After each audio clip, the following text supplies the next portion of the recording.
Yo mga ka-birds, what's up? Another day, another vlog. So may gagawin na naman tayong kababalagan. Dahil papalya-palya, kakajot-kajot, magpapalit na naman tayo ng condenser at arm and bracket contact point.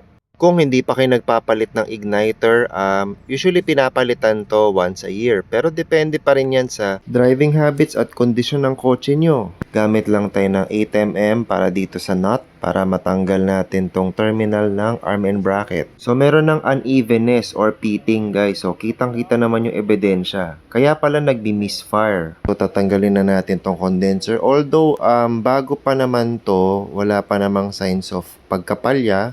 Pero dahil papalitan natin yung contact point, palitan na rin natin ang bago condenser para pareho silang bago. Speaking of bago, ganito yung tsura ng bagong contact point. Ito ang kinagandaan sa contact point kasi may early signs of warning na. So papalya-palya lang pero mauuwi pa rin niya kayo. Baka sabihin nyo guys sa comment section, magpalit ka na kasi na igniter, bakit ka pa nagtsatsaga dyan? Yes, promise guys, meron na rin akong nakareding igniter distributor. Ikakabit na lang natin, so huwag kayo mag-alala. Dami ko pa kasing reserbang arm and bracket tsaka condenser. Inuubos ko lang. Kinabit ko na yung dalawang screws and i-lock na natin tong nut sa taas. So make sure hindi gumagalaw. So mag-focus na tayo dito guys sa clearance between rubbing block and flat portion ng cam. 0.40mm dito sa feeler gauge ang gagawin nating clearance gap sa pagitan nito. Pag naset nyo na yung clearance, sikipan nyo lang itong dalawang tornilyo.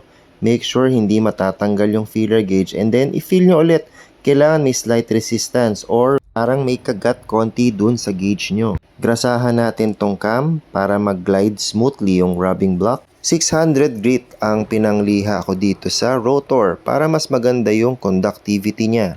Then isa-isain natin na ibalik lahat pati yung distributor cap. So i-start na natin.